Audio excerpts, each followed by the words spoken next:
Really? Uh-huh. Okay, I don't know. Welcome in the yachting industry. Hola everyone, we are today in Palma de Mallorca for episode 6 of Sea Talks. For the one who don't know me, I'm Estelle Viruyo, the founder of Seanergy Yachting.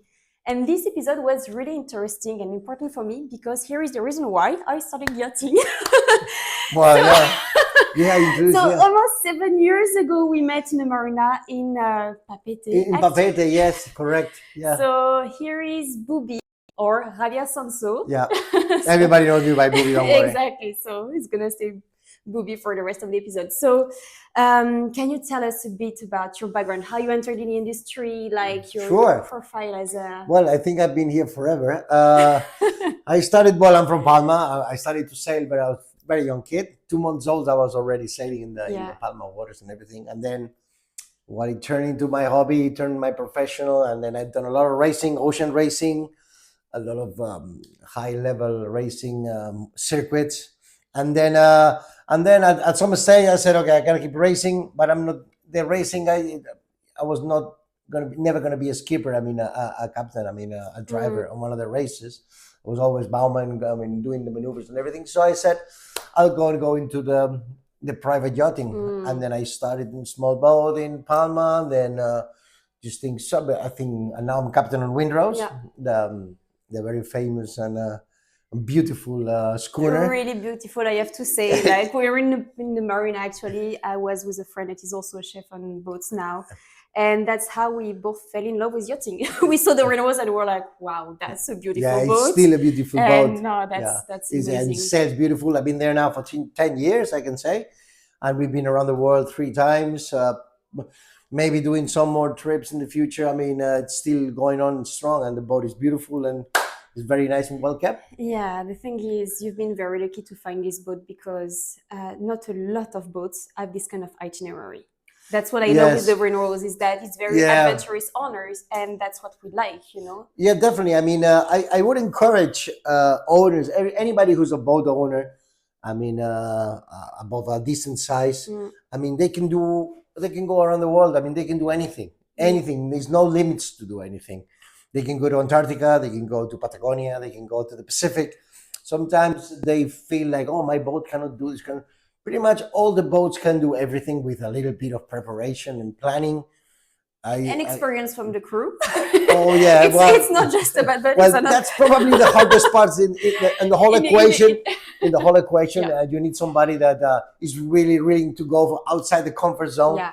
From staying in, because if you propose this to your boss, I mean, to the owner of the boat you're working on, it means you're gonna have to wanting to do it and maybe learning the experience. Maybe you're not an expert, but staying in the Med and the Caribbean, I mean, it's very nice. You can live for 30 years like this. But that's still something I can't explain, you know? Like, why would you buy like an asset that is that expensive? We're talking like millions to go to places where you could actually drive or go, you know, like Saint-Tropez and Monaco.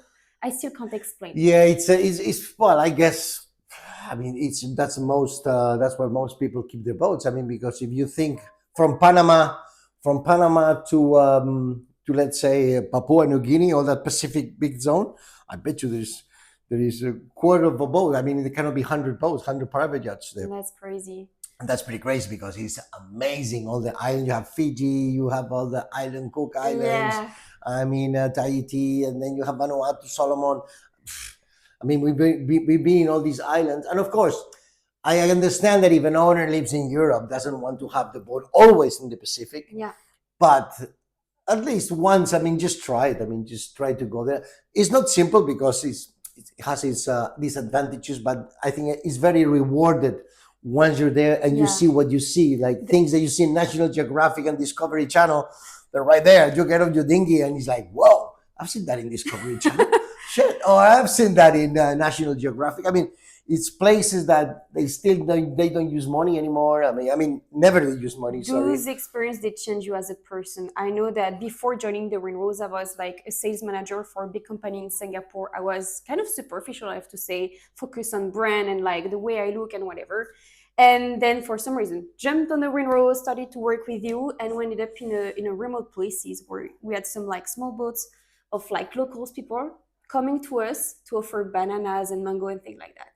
Yeah. Yeah, and those guys, they are like, do you want money, whatever? They're like, no, I want your jacket. So end up like dropping like trading a jacket that is worth like 200 euros against like a bunch of banana. I was like, you know what, fuck it, remove Yeah, the yeah, yeah. jacket, and it's No, insane. yeah, and they The want value of gasoline. money gets like, The value of the things they use every day. I mean, if not, yeah. I mean, they don't care about saving money on this. They have some things that you can sell, and also we have to think they don't want anything that you own. They don't Yeah. want it. They don't want to take it from you. That Yeah. concept is very European, very very from developed countries. They just want to trade you, and if you don't trade, of course, nothing happens. But they're Yeah. not going to take it from you. No, That concept definitely. is completely.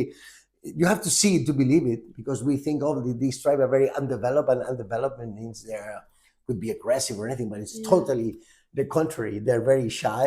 Normally, they're very shy, but and they're willing. You help them a little bit, and they you give them 5 or something, and they return you 100 because they're so Absolutely. grateful. They're Yeah. really, really grateful. And it has been a great experience, and hopefully we will go back again, because we've been there a few times already in the Pacific, and I wish we go back. I really encourage like the captains to propose to their owners to do propose a nice trip. I mean, to go an easy one. I'm not saying Patagonia, Antarctica that we have done. Yeah. That could be a little bit tricky. Yeah. But if you want to start something like Panama, Tahiti, which is Tahiti from Tahiti. Once you're in Tahiti, Tahiti is like Europe. Then you go there. From there, you go to Fiji, and then you have New Zealand for repairs and everything. So, I mean, you're not in the middle of nowhere. And then you have Vanuatu, Solomon. I mean, they could do it for 2-3 years. And then you come back here. You go through the Red Sea. Now it's a little bit dodgy. Well. Maybe you go back through The Panama. other way. We've done it like 2 years ago, and it was not nice. And they can. I mean, but that's part of the plan. You can go back to Panama, but I mean, it's doable. No, I mean, for it's sure. doable. They should go. I think I have a lot of energy still. I'm 57, but I see these young captains and everything, and they have these beautiful boats that they can go anywhere. I mean, and they stay here. I mean, and sometimes it's a little bit of you have to show your owner what the boat is capable of. No, for sure. And what does it take for like a crew to be ready for this kind of adventure? Well, Like, it's usually it's hard to find crew that will have experience, but I need you need to find sailors, yeah. and they will actually, you will grow with the delivery with this trip. You grow on yourself. I mean, you make yourself a better sailor. Yeah. I mean, if you're a good sailor here in the Med or anything, and you know, here you have everything available for you. I mean, you drop something, you break something, you pick up a phone, or you send somebody ashore, go and get it. This only happens here. I mean, and then you have to be more self-sufficient, and then the crew also sailing. You have to, well, maybe in the long deliveries, bring some extra crew, very knowledgeable sailors that can teach the permanent crew. And I mean, sailing is not a rocket scientist. I mean, pretty much every day is the same. Yeah. As long as you have a captain that makes the right decisions and has a good knowledge, and then you make a good atmosphere on the boat. And then, of course, but I mean, the only experience you can get as a sailor is sailing. Yeah. And the more sailing and the more days you stay without touching shore and living on the boat, like getting into the routine of sailing, you have to know the weather and everything. I mean, this is how you make sailors. No, definitely. It's not like coming from Ibiza to Palma that you become a good sailor. No. I mean, but that's unfortunate that not a lot of owners are pushing the crew to get out of their comfort zone. That's another way of understanding. I have a lot of friends that do that because they have families and stuff. They have to do that, right? But I mean, but there is also that option. I mean, everything is good, but I think that option, I think a lot of boats have it, but I don't think they have it. So I think it would be nice that you give it a second thought now that I'm doing this. So please have a second thought. Look at the map. The map is take a look at the world and say, "Well, we're here, and it's a lot of things you can do from here to here, and it's so many places you can go visit, and you're having a boat."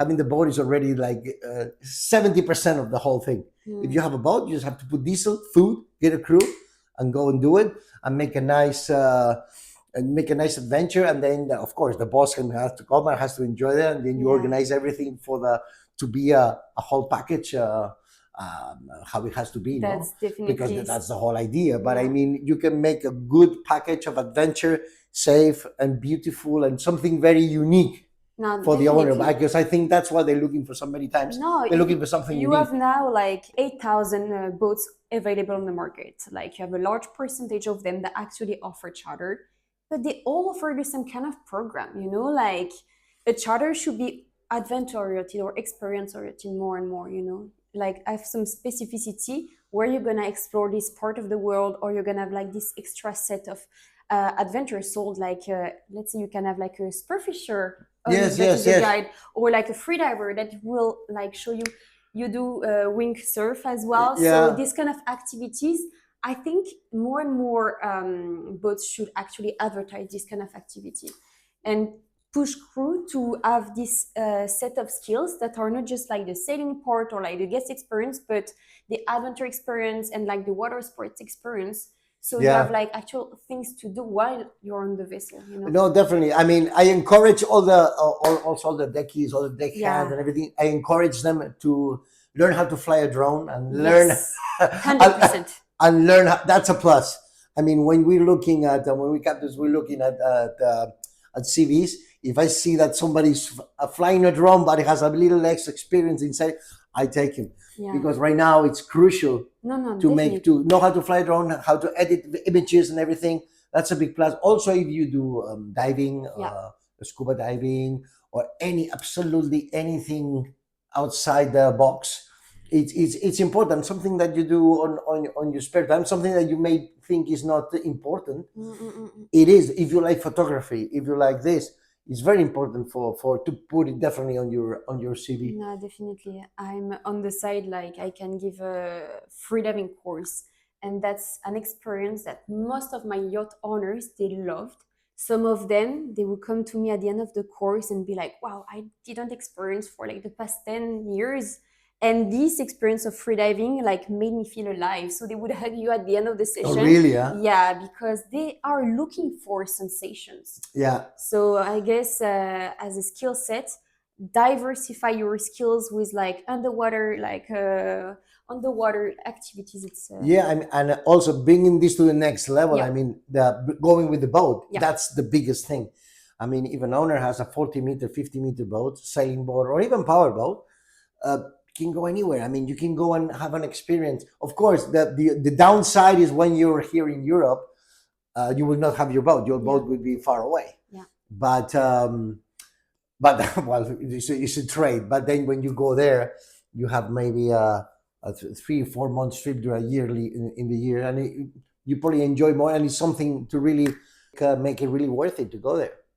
yeah. And do you find it easy to find good crew members? Like in the past I year, find did it you very hard, very hard? very extremely hard.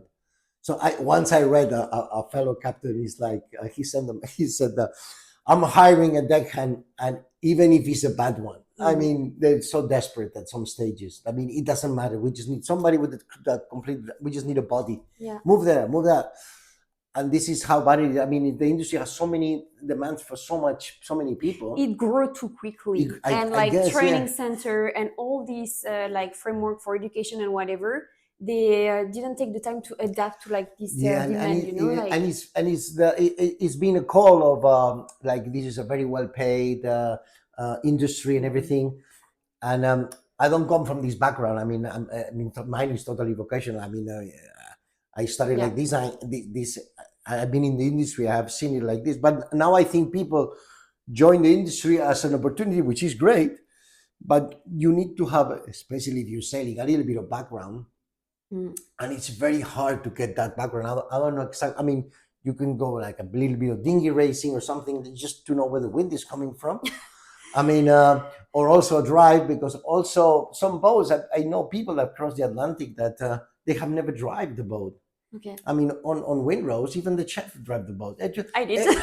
Everybody I did, drives the boat. Everybody. obviously. I want Yeah, yeah, everybody yeah. to know on the follow the numbers. What is the wind direction? What is the heading? I mean, you probably forget about this, but at least when you're on board at night, because you need to Yeah. feel your senses around the boat at night. But this is something.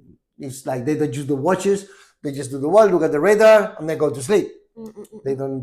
They don't. Not, I don't know. Yeah, to me I that's mean, crazy. This lack if of interest in like what is actually the core of your activity. no, It's the exactly. ocean. I And you understand have the to be a ocean. little bit integrated in nature, Yeah. into the nature. I mean, you're in the. I mean, you're very lucky to be in the middle of No, the ocean it's with stars, and even if it's a delivery from here to Sardinia, yeah. I mean, it's very nice. You see, because usually the night, the humans are not very used to the night. During the night, we sleep. Yeah. Working at night in a movable object is not very common. Yeah. So, like, and with you, you don't even know where you're going. I mean, like the radar. So, I mean, it's a feeling that is something to be interested in and know the surroundings, Yeah. the clouds, the stars, the wind direction, the wind intensity, the speed of the boat.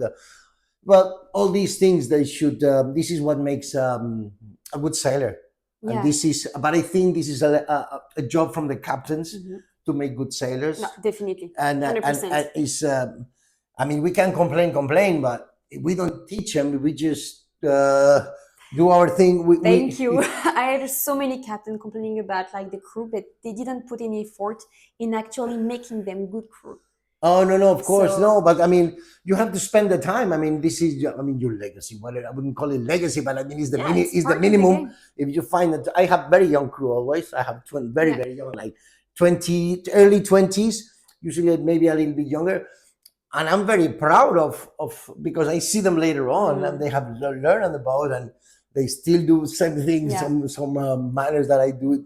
But I mean, it's a very nice. I think it's the best thing for a captain to see the crew that you had now is in other boats and everything, and you teach them with your knowledge. Maybe somebody will be better, could have taught them better, but at least you show them what you know. And you have good longevity, so it shows that you're a good leader. People that Yeah. actually enjoy staying on your vessel. Yeah, and I think also the captain's duty, whatever, is for them to love the job they're doing, because I don't think if you don't like this job, like sailing, being away, being 6-7 months away from your family and people you like or the place you like. I mean, it's not for everybody. No, definitely. It's very complicated. But in the personal life, and I speak because I know it's kind of complicated, but it has to be rewarding, So I don't know. I mean, the adventure makes it worth it, honestly. No, of course. Yeah, when you come back home, you have so many stories to tell. Yeah, well, I have a lot of those. That's insane, like. Yeah, but that's because I'm old too. So you have two worlds collide there. My age and my story. Well, for me, like 7 years in the yachting industry, I feel like I lived more adventures than anybody in like 50 or 70 years, of life. Yeah, because even when the start of the season, if you do a season in the Med, it's already an adventure. Yeah, you don't no, know for what's sure. going to happen. Yeah. You're going to have this, you're going to have this problem, you're going to have everything is very, what do you call it? It's a very moving industry. It's not like very regular, like, do this. Well, maybe you go here, but you cannot go because it's blowing this, so you change the plan and you go there. Yeah, daily routine is not part of our vocabulary. Yeah, no. The only thing is that they have breakfast, lunch, and dinner somewhere. You don't know where, but they will. And you can't fuck up because otherwise they get super angry, No, and then what's gonna be? Flatters like, oh man, we're sailing. I don't know. I'm going starboard tack. Oh, that way. Oh my God, I cannot cook. Okay, don't cook then. So these things. But that's part of the game. Yeah. And I think when they charter a boat or something, the owners want to see a good crew. Yeah. I mean, more than a good crew, a cohesive crew. I mean, that they get along well together. They're not going to grade all these guys from 1 to 10. He's a 7. No, even if he's not very good, but runs very. You see him working with a smile, and everything is. You create a good atmosphere. That's the most important. You don't have to be a hot shot. Yeah. You just have to be a nice guy. I mean, and what do you do this? I mean, that's the main thing, especially when you have a charter. Whether it's owners or like charter guests, if the vibe is not cool on the boat, they're gonna sense it. They know right away. Right away. Yeah. So no, that's why, like in the recruitment process, you have so many people. To save money, they want to hire the crew members right before the season, which is a big mistake. They should start hiring them like 2 months before, so you create that cohesion in the period that has like less stress. So then when you're facing the stress of the charter and whatever, you're already like a strong team, you know. Yeah. Otherwise you jump in and you jump straight into the tension and it's gonna be a mess. No, yeah, because there is a lot of tension. It could be all the harassment to the girls or something. It's a very complicated atmosphere because we live like a Big Brother thing. Yeah. So you need to find. I always choose above a super hot shot, very knowledgeable, and to a quiet, a more chill flow person. Not to flow that they fall asleep, but I mean something that is not going to create a drama. Yeah. You know? No, I've been very lucky with that, but so we don't have any like problems where they're really not a problem. Yeah. Okay. And yeah, that's it. But yeah, you were telling me that at some stage you were looking for a relief chef. Actually, sorry, a relief captain because you want to turn into like rotation position. And that you received like a great CV, and on the CV, everything looked perfect. CVs. I can write up CVs reality. So I can write a book on CVs, man. It's like how do I make them? Because of course I like to check and everything, but yeah, I mean I had a relief captain, and he was I mean, just look at the CV, man. This guy is fucking. Excuse me. He's God. I mean, he's very good, and had done the Pacific, but at the end, he did not know how to operate the winch. Yeah. I mean, in our boat, it doesn't work. Maybe you work in a big Perini Navy or a huge sailing boat. It doesn't matter. You're not going to operate them. Yeah. But on us, we operate. We flake the sails. I mean, the captain is a very hands-on. He's a very hands-on captain, and it was kind of scary and it's really hard to track the experience of the people, even if you see an experience, but you don't know what he was doing during his job. I mean, maybe it was just an administrative work and he was putting the license or something. This was my experience. I was lucky, and then I had done. Now I think we're doing better, and I feel like more and more the title of a captain is like something that they pay for and not like a title that they earn. Like too many people, they want to go for the shortcut of like straight jumping to captain position when they don't have the proper background to have this title. Yeah, that's a problem. I think of course there has to be a control. Of course they have to be licenses and everything, and it's very hard to judge somebody on how good of a sailor he is. I mean, if you tell me how to do it, I wouldn't know until I have it in front of me. Give it for me 2 hours in a boat, sailing a bit, I'll tell you. Okay. And as I said before, sailing is not for rocket scientists. I mean, from one tack to the other one, I mean, you go out sailing and you do the same things. In a charter, you do 90% the same things the following day, and sometimes it's 99. So I mean, if you have somebody that is level-headed and understands a little bit, and the crisis situation are well managed by the captain, so it gives good comfort to the rest of the crew. I think that's the way to manage this whole thing, I think and the CVs, they put all these things, and I try to double check.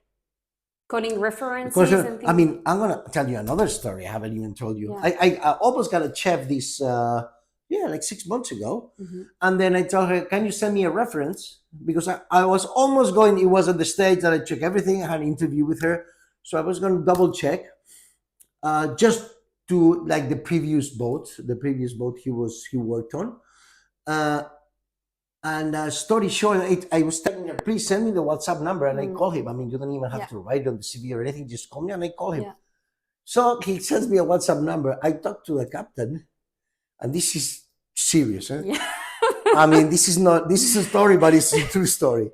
The captain calls me. He's like, oh, Bubi. He's like, oh, Bubi, I don't know you personally, but I know who you are, and I cannot lie. You cannot lie. I never had this girl as a chef. He's like, you what?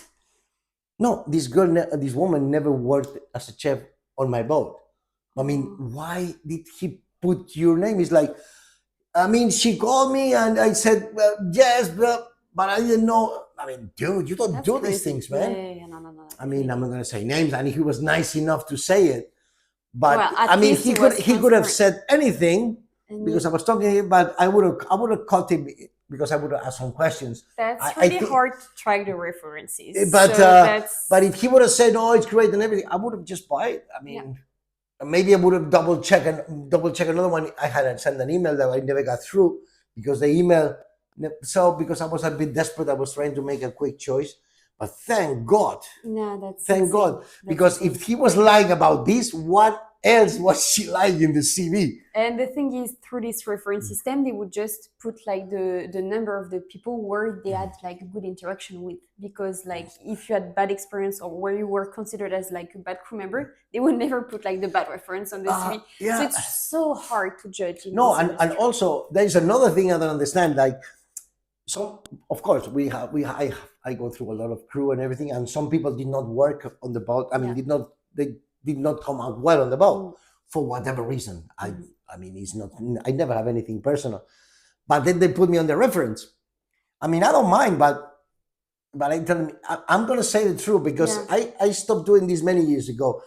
If you're not, if you did not work good for Yeah. on Windrose, I'm not gonna ruin your life. I mean, I'm not gonna, you know what I mean. I mean, Mm. it's not.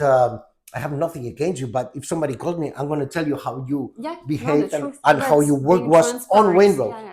So if you did something bad or something, don't put me as a reference. Yeah. Because I'm gonna say whatever I have. And this happens to me a few times. Like, why this guy put me as a reference? And then they get a call. It's like, okay, good. I mean, Well, because on the personal thing, I am nice. I mean, I never get into a fight or an argument. But you're professional. I mean, you could be my friend, but you could be a bad professional or a professional that at that time was not. It was too green or whatever reason, or you had problems. Whatever. It could be a big thing. But I have to say what I saw on the boat. Definitely. So also, if you don't, in a word you did not end up very well, don't put the guide as a reference. Yeah, I feel like in this entire yachting story, the reference tracking is the hardest part, you know. So Yeah, because there's so many friends. I mean, also I got another one of the story. Is like we had this how do you call it? Not a very good engineer, let's put it that way. And then it was put by somebody else, and then they sent me. I read his CV. Yeah. Because somebody gave it to me because this was like, it's like, dude, that's not true. I mean, it's not true what it says here, and they wanted me to sign it, but to give him a reference. I'm like, I'm not going to sign it. Yeah. I mean, no, because it's my friend. Can you help him? He's like, no, man. I'm sorry. I stopped doing that. It's not. He's a nice guy, but he's a little bit too green. I mean, and coming from our boat, I mean, it gives you many people are hired because they were with us. They were working with us. So it's like a responsibility. That, oh, how come this guy was working? You know. So, but because people go through stages and maybe they end up being super good. But it depends on the life you were on the boat working. 100%. And what they don't understand is that it's such a small industry. We all know each other pretty much. Yes. So if you're gonna lie in one experience, you're gonna get this image of people that are lying, which you don't want. So at the basis, just don't lie. That's so much easier. And make your way in the yachting industry step by step. Don't take shortcut by like pretending you work here and there. That's not how it's gonna work, you know. So yeah, I mean, but it's a very for anybody who wants to start in this industry. I encourage, even if they had no previous background, but they need to have a background at least of them. I mean, maybe not in a powerboat, but in a sailboat, you need to know the basics of the winds, the healing. These in a powerboat is a bit easier because it's like an apartment. You clean up, you are very strict. But in a sailboat, you need a little bit more.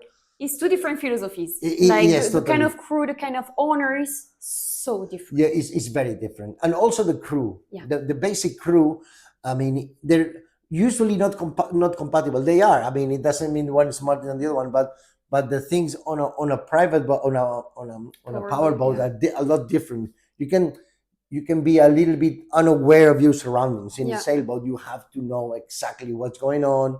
What is the wind? We have to change sails, not change sail. We're going to keep this sail. What are we talking? Why is the boat flat anyway? I mean, all the feelings you have to know, all the noises of the boat, everything. It's a bit different. Well, I know, any noise, I'm jumping. Oh, yeah. I'm still like, what was that? I don't know when you sleep. the first on the deck, the last in the bed. So Oh no, no, yeah, no, that's something that I really appreciated with you. I have to tell you, because like so many of the other captains that I used to work for, they were the last one on the deck and the first one to go to bed or to rest in the evening, like oh not no. helping the team. And that's really not like a leader that you want to follow. No, especially you. I have for me the responsibility of the crew, and when we have guests also is extremely Yeah. high. Maybe I should go to a psycho because to deal with this because it's so high that it doesn't let me sleep very well. I mean, I'm not the best one managing it, but I know only one way, which is be there all the time. Yeah, you're So there. so So I that's have to be there at this. And if I'm not there, like, oh, I haven't been there in 20 minutes, so something must be wrong then. Sure. So yeah. I go and check. So this is, but No, this is how people. It doesn't have to be like, maybe I overdo it, but no, the honestly, I think crew they appreciate much more people acting like that instead of actually someone that is, sorry to say, but a lazy captain. You don't want that. You're never no, gonna respect a lazy captain. no, and also it's good for everybody else Yeah. to know that somebody is aware of everything. No, no, Like I don't definitely. disappear for like 8 hours sometimes that Yeah. you watch you off watch. So with the Windrose, you do both like bus trip, but also charters, right? Yes, Like, we do both. Especially okay. we trying to focus now on charters in areas that out of the beaten path. You know, Yeah. not in the Med. The Med is a good program for us. Also, we're going to be in Greece this summer and Italy, but also and plus the Caribbean. After the Caribbean, we probably go to the Pacific, Okay. and maybe, but we don't know which way. So we're trying to focus on next year, maybe on trips in not normal areas. And when we speak about charter, I have a very specific question for you. What is your policy related to tip? How After do you tips, share that? all for the captain, Because that's 100% to the captain. Oh no, the slaves don't because I deserve think any tips. many people here should listen to that, which is like what I think. I'm very aligned with your No, policy, no, no. but Of course, everybody gets the same. yeah, Absolutely. we I mean, split equally. I could not talk to one of these kids that 20-year-old is like, okay, I'm gonna get more tips. Yeah. I mean, that's one of the basics to create the good working Yeah, atmosphere. well, so I many mean, people they don't have the basics in mind, you know. I I mean, feel this like is more than captain. This is an ethical thing. yeah, You had your crew working for 1 week probably. I mean, not sleeping, sleeping bad, having lunch, eating food whenever they can, and then when they get the tip, of course, maybe yeah, their labor. I mean, the work they were doing, there was not extremely well. Sometimes taking the bosses to the beach and yeah, no, having for a sure. responsibility. Mhm. So they in their own job, they did a perfect job. So they should get. They did a good job on what they were supposed to do. So Yeah, they should be getting the same thing. If I was my department as captain, or absolutely. the same captain as the steward, we are a team, and I think that's the main thing is to create You a are a working team. atmosphere. That's so important. But I think Like, that's normal, and it's not all the boats do that. yeah, no. No. Oh shit! I You just would made a be lot of enemies now. surprised. No, well, people listen to that. Basic policy is that the tip is split equally among like the crew members. You can't have someone taking more or whatever, or someone like actually stealing part of it, you know, pretending that they guess they let more in the envelope. So yeah, that's I don't think morally I could now. yeah, Unless even if you see somebody that's slacking off or something, they would get the proper tip, the equally, mm, and then you fire him or whatever. But exactly. usually in a charter, everybody has to chip in Yeah. a lot. I mean, it's very hard work. There's no time to be lazy. No, no, no, So nobody's slacking absolutely. because you And already know them from before. So everybody's doing the 100% of their department. So definitely. And all the members from the team, from the crew, they should support each other because, like, if one crew member, whether it's the steward, the chef, wins, the entire guest of experience is great course, and the entire team wins. yes, And yes. you get that sometimes. I got the experience. I was doing like a 2 week charter with German guests. They were adorable. And at the end of the charter, they would be like 5 guests, choosing all of them, like one crew member to give like the tip in an envelope. And the primary guest chose me as a chef to do like a little speech to thank me and whatever. And the captain got pissed because the primary didn't choose him. So it was obvious that he was like extremely upset that the primary would not choose like the most important person on the boat. and it's Mm. something that really is not appreciated. Wow, but So- that had an ego problem. Something. Yeah, Because well- I personally think that always in this charter, the key are the chef and the stewardess. Are the main, of course, the rest no, are very important. definitely. But the chef is, if you have a bad chef, the whole, I mean, I could be the best 100%. captain in the world, it could be the best steward in the 100%. world, and it's a ruining charter. Yeah, I mean, yeah. or the steward or something. You could even have a bad captain Yeah. and a good chef, and you save the program, you No, save the definitely. charter. But the other way around, I don't think so. Like the So deck and the interior, they are as much as important, like Yeah, one together. of course. So like there is no. But at the end, you need everybody.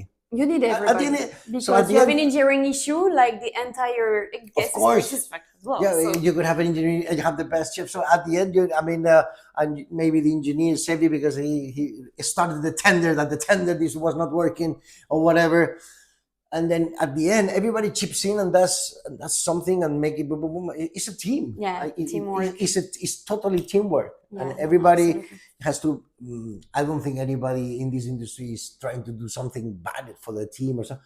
But even the lack of knowledge doesn't make you. You would be surprised. Really? You would be surprised. Because the lack of knowledge doesn't make you like a bad sailor or a good sailor. I mean, if you don't know Yeah. something, you should try to learn more and be better. And I think everybody, even myself, we learn from every charter and we learn from every guest that comes, and from these they're so different. At the end, everything is the same, but you have that 10% that varies from one to one. Yeah. So you have to adapt to all of them. So yeah. So it's interesting. I'm looking forward this season. No, I can imagine. So when we speak about ethics and whatever, obviously having a good ethic on the boat is great. What about the ethic that like all management have and everything? My point is we are all familiar with the fact that we have people that kind of steal money from the owner by making commission on everything. What are your thoughts? You opening the box of I'm worms opening here. the box, okay? So yeah, but this I don't box know. needs to be open at some stage. Well, I don't know. In personally, I don't take commissions on nothing, Mhm. nothing.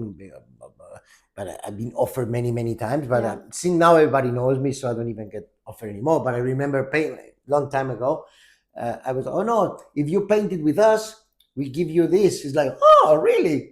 Wow, I never thought of that. It's like, and then I said, no, that's stealing. Also, if I would get it, I would tell the owner. Yeah. It's like, boss, if we choose these guys, they're gonna give me this much behind. But I was, but I never thought of it. I never did it. So, but this is the book of worms because there's a lot of anything this order, and then they get this commission. I don't know how they do it with how they get them physically with the money, because now everything is so trackable. But yeah, I mean, this is something I don't know if it's accepted by the. I don't know in the contract. I don't know. It could be It's that not. some boats have it in the contract. Most of the owner are absolutely not aware of that, and when they find out, they are obviously disappointed by the crew members I mean, because that's stealing. it's stealing. This is stealing, yeah. This is stealing, and like it should be like so obvious for the owners that that's one of the points where they should select their crew on. It's like how reliable they are, how loyal they are, and if they are actually not intending to steal money from them, like I mean, that's the The- the- basics. the- I mean, that's the basics, I but mean, the when an basics is owner gets a captain, I mean, these owners usually are very smart people. Most, Mhm. I mean, most of them, no, all of them are extremely smart. That's why they have money. That's why they Yeah. have 40-meter yachts, and I don't have one. I mean, the normal people don't have one. So they pretty much, they're not people that you have to explain them things, and they see things very quickly. And I mean, it's like a small company, a Yeah. boat, exactly. and they put the manager in the company is going to be the captain. And I think they don't want to think that they're stealing them. I think this is an ethical person. Mhm. But of course, The thing is, like, they can be very good in their area, like the boss, but if they take a manager, it's because sometimes they have no clue about like how much it's gonna cost for the painting and whatever. So they choose this person that is supposed to be the person in charge, the person they trust, but that person. you're talking about the gives- manager of the Yes. okay. So yeah, and also I saw and experienced some situation where there is a partnership in between the captain and the management because they both make like split the commission. So Okay. like to have that go, like under the radar, it's because they collaborate together. Kind of. Oof, I don't know. This is I never had a management company Yeah. Okay. managing any of the boats I've been on. I always deal directly with the owner. So I never had this. I never needed this figure. Yeah. So this is a figure now. The captains need more. Why don't I don't need this figure? Because I don't want to sound bad, but because I know pretty much. Yeah. Besides paperwork, I know more. That I've been working in shipyards. I've been working. I know about pretty much everything, and I know who's good and who's bad. Yeah. Because not because I'm good, because I'm old. So I know I know who. So I don't need a management company telling me who I have to hire or who's good and who's bad. Yeah. I know them already. So and and for paperwork and stuff, we use our flag, our office in the flag, which is not. So you never had any experience with management No, companies? not having somebody on top of me beside you. I always dealt direct with the owner, which I think it would be complicated to have somebody. I would think it would be a problem. It makes the processes so slow. Like every time you have to refer to the captain to the management, it adds an extra layer that makes it super tricky. Yeah, but I guess some owners are not so close to the boat itself. They only see it as a thing they go in. They don't want to have any problems. Yeah. They don't want to have a, of course, because if I deal with the owners, I call them on a Saturday or I call them on a Sunday, and I have direct contact. No, okay, we have this, we have that. I send them a report. But I mean, is maybe some owners don't want to have that. They just want to go. They want to have the boat perfect, whatever it takes. I think so, and they don't want to deal with it. No. So I mean that's very the type of owners, I guess. But having and also managing different. So it could be very difficult to have a captain and you don't get along with your management, or if the management company is doing things that I don't know how they deal. That must be oof. Well, you have some chefs as well. I have to say that when they go for like a provision company, they have a deal together, and if they choose this provision company instead of the other one, they're gonna make a commission. Really? Welcome in the yachting industry. So obviously, when you see some of them having super fancy car like houses and whatever, it's obviously not just with their salaries. Yeah, I don't know. You're opening the box of worms here. Huh? Well, no, but yes, but I think I don't think we ever had that. But of course, it's especially in boats that run for many years. They've been running the same way. Yeah, but I mean, I don't consider it ethical unless it's written. If you have in your contract, okay, I'm going to take 10% of any boat that goes, or 5% or 2% or whatever of anything that comes to the boats. Like, okay, if the boss agrees, I mean, that's normal. Yeah, no, for sure. Yeah, but I'm not going to talk bad about management companies. I mean, I don't know. I never used one. I never no. And like, obviously, the Windrose is like 49 meters, right? Something like that. The what? The Windrose is 47. It's 47, yes. 47 meters. Yeah. And on the size of boat, you never felt you had... No, because I mean, I know if a weld is made good, I know that I need an ABS weld if I need to do this. I know all the shipyard things, and this is what I think. Why would you need a management? Like, you learn the hard way by practicing, right? Yes. This kind of like knowledge, they are not like taught like training centers and whatever. I mean, but you do pretty normal things like I see what you were doing it to yourself. Yeah. I mean, if you need new sails, what do? You go to one competitor and you go to the other one. I mean, you say, send me a quote of sales I mean, it's pretty expensive, and it's like, and then, hey, these guys make me a better price. Oh, really? Shit. Okay, we're going to do it. Okay. I mean, and you bargain a little bit of this, and the owner at the end has the final thing. You could do a little bit of this, but you know, you're not going to touch 5 sail makers. You know, there is 2 or 3 maximum. Yeah. And the same thing with welding guys or composites. I know who are the best composites guys in Palma. And I know from every area in Palma, I know I'm pretty much from many countries too, which are the best ones in each place. Because I had them for 25 years or 20 years or 50 years. I mean, so it's been, I know what they can do. Yeah. And if I call them on a Sunday, they come on a Sunday.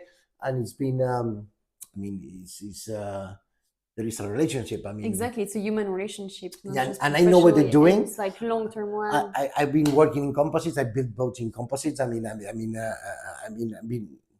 so I know how Yeah. you laminate, how are all the processes. I know how long it will take. Yeah. Maybe the captains nowadays they need, because they don't know the processes of Mhm. things. Like what is the process of a painting or this? I know already Mhm. because of so many years doing it. Of the process of doing an ABS inspection, I know exactly what I Yeah. have to do. No, exactly. Well, I mean, I already know because I've done it many, many times. But I don't know. Maybe But that's why it's easier. in the process of becoming a captain, the thing is like people they go straight to this title. After 2 years, they're a captain. But as you just explained, there is so many layers that they need to understand Oh, before yeah. become a captain. Yeah, but I can understand why the new captains don't get into like this. Mhm. Like that's why they probably need a management, because you have a life. Yeah. Because the way I work, I don't have a Yeah, life, yeah, right? yeah, Because yeah, I work too much Okay. in the sense that we do the season and then we do the refit. Yeah. And in the refit, probably a captain calls them in a normal boat, calls the manager, oh, dude, there is the refit. You deal with the ship. Yeah, I'm going yeah, on yeah. vacation. On the refits Yeah. on our boat, we are. I'm there every day, Yeah. and I know this, I know that, I know who's coming today, and I'm there in every Okay. single thing they're doing on the boat. I'm there watching. I know this. I have a briefing with you know. Yeah. I know. Time No, consuming because and yeah. I'm gonna be on the boat later on, so I better know who did the job, and if I have a Obviously. problem, I pick up the phone. Yo, dude, you did a shitty job on this, or I mean, you have to know, because you're working on something that you're gonna live on. You depend on the thing you're working. It's not that you're Your working on life a depends on it. yeah. You Okay, want it to be yeah. It's not a trustworthy. farm you're doing in the middle of nowhere. I Yeah. mean, you're repairing things that you're gonna go. Especially if we go to these areas of something, you don't want to cut corners. You don't want to cut corners in safety things on the boat. Definitely. If you go to Papua New Guinea, or if you go to from here to Patagonia or Antarctica, I mean, if you see something is change it. If you're gonna stay in the Med, you would not change it. If you're gonna go on a trip like this, you have to change it. But this is something the owner has to put into value, into perspective, because we normally have always this dilemma. What are we doing? Some things can last for 2-3 years here in the Med, but because if they break, you call somebody in Athens or wherever you are in Palma, and boom, and they fix it. But when you're out there, it's like finito. I mean, nothing. you have a lot of problems. Yeah. We did once like a food provisioning delivered by plane in the middle of nowhere. Yeah. Like the first time I came on the vessel. So Ah, yes. It's a tricky part of the mission, Yes, like, yes. You get the planes. Everything becomes more Yeah, complicated. you bring remember we bring the plane with and the first plane didn't work. The first plane had to go back because the engine problem. So he was bringing the food and taking the trash, and then we use that every month. Yeah, and it's actually not that expensive, but it's organization. I mean, this is a great industry. I mean, what you don't get bored. Let me tell you. I mean, you don't have time. No, you don't have time, and the good thing about this industry is that. Is evolving very much. Everything basics are basics. I mean, the white boats move with sails and stuff is things, but then you have the foils and and it's improving. But I think it's a good choice. I'm very glad to be. I'm very. It gives you a good life. If you had to do it again, would you do it again? Yes, definitely. Wow. And the more maybe you have some doubts in the late 40s, but now definitely. Yeah. Definitely now, yeah. Not only because of the pay, it's also because of the world in your head is so small. Yeah. I mean, when you tell me about that, I mean, geography, you learn geography by the hard way. No, now, for sure. And this works the other way around. The more places you see, is the less time you see. Oh shit! I don't know anything. We're going through these islands, but we're gonna miss this one, because we don't have time. So we do it next time. Because you cannot do all the islands and all the places. So the more you see there is, the more there is to see. So it's like a never-ending story. And what is the most crazy experience that you live in those islands? I know that. Well, I think the people. Yeah. There is people islands, and there is scenery Yeah. islands.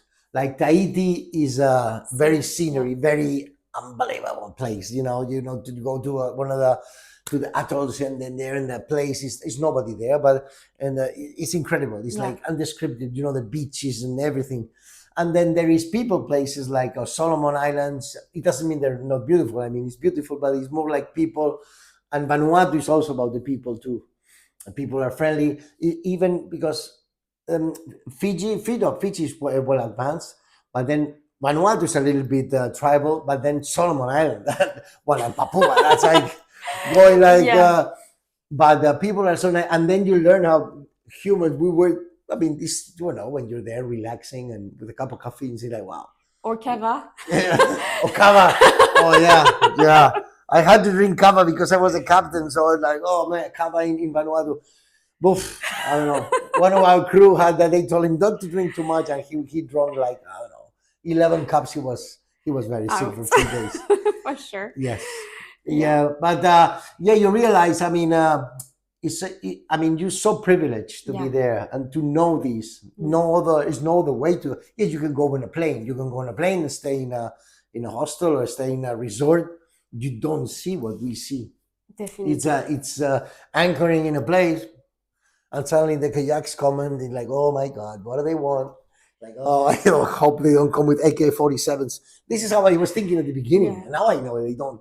I was like, oh my God, we have, I mean, they could just jump on the boat, Yeah. kill us all of us, because it's not even in the AIS you can see anybody. No, definitely. And then you say, oh shit. And then they come and they just shy. They don't even want to talk to you. You have to pull the like what they want. They want what? Want money? No. You go typical European. You Yeah. go with $20 or. What the It's fuck you want me to do with it? And then they see the gasoline is like, we want that. I Oh, was so gasoline. surprised. One guy asked me for perfume, like, Oh, perfume. I was like, you're in the middle of the jungle. But What maybe are you he needs a lot of perfume. So the alligators stay away from me. I was so surprised, but yeah. And speaking about people, we also have the bad people, which are like the pirates. The first time I came Yes. on the vessel, we had like a pirate attack actually like 15 kilometers away from the Windrose. Yeah. I started to get paranoid. Like, what do we do if we get a pirate attack? Because you faced that already. Like, you did some crossing where we had some problems in the Red Sea. Yeah. Well, never got into the thing because we had some Yeah. some mercenaries. I mean, some Yeah. soldiers, some security on board, yeah, armed security. But they know right away. We had a button. We have the alarm. One of the general alarms. We put it for it was the drill was we close all the hatches. yeah, And then we go into the engine room because the engine room has the water ballast. So yeah. the possible bullets would have to go through two hulls, the double hull. Anyway, it's like shit. And they would tell me, no, Captain, you have to stay on deck to give us the orders to shoot. He's like, dude, you can shoot whatever you want. I mean, I don't care. Yeah. I can write it to you, and I go down to the engine room, man. I don't want to be a hero here. No, because they go all with you. And I'm telling them, what is my bulletproof? You have a nice bulletproof and a helmet. Like, oh, you don't have one. He's like, dude, I don't want to stay out here. No, but nothing happened. Yeah. And then we had it's kind of a thing that were, because imagine Windrose is not even 2 meters. The freeboard is 2 meters. So the guys, these military guys, they said it could take maybe 30 seconds to go on board. They just collide and jump on the boat. Yeah. And this is in Bab el Mandeb in the south of that's where pretty much everything happens. And they were constantly looking when you're there. When it's calm seas is a problem. And then we saw one powerboat a small panga coming to us, and directly on the 90 degrees. And then we put the alarm, and the guy showed the guns like this, like no intention to shoot. And then the next step, they go and point at them. They have their drills. Okay. And they never had to. Yeah, they never even pointed, and they just went away. They just wanted to check.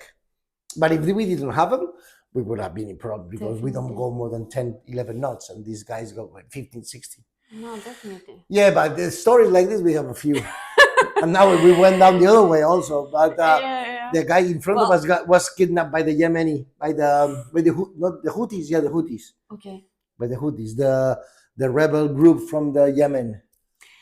I feel like in this entire process of like learning about the yachting industry, one part that is missing is like courses about geopolitics to understand what's going Ah, on in the world, you know, in yes. terms of like crisis, civil war, like areas of pirates and whatever. And people are lacking this knowledge. So you're facing areas that just look like beautiful, you know, on the Ah, no, map, no, no, no. but you're Yes. not aware of like what's going on in this No, no, area. no. I know exactly when they say it on TV. It's like in Papelmandeb right now, or it's like, oh shit, I know what's I know right I've there. been. And especially Yeah. the wind was coming from the nose, of course, 30 knots, and they tell you you cannot try to maintain a steady course. I mean, it can't go directly Yeah. with 30 knots. I go backwards, so we have to do tacking. So it was going to Saudi Yemen on one tack and Eritrea to the other tack, Mm. and I was like, oh, this is not good. But anyway, we passed. Yeah. This is part of the game, but as soon as you're aware of that and you take all the measures that are possible to prevent the risk, it's safe.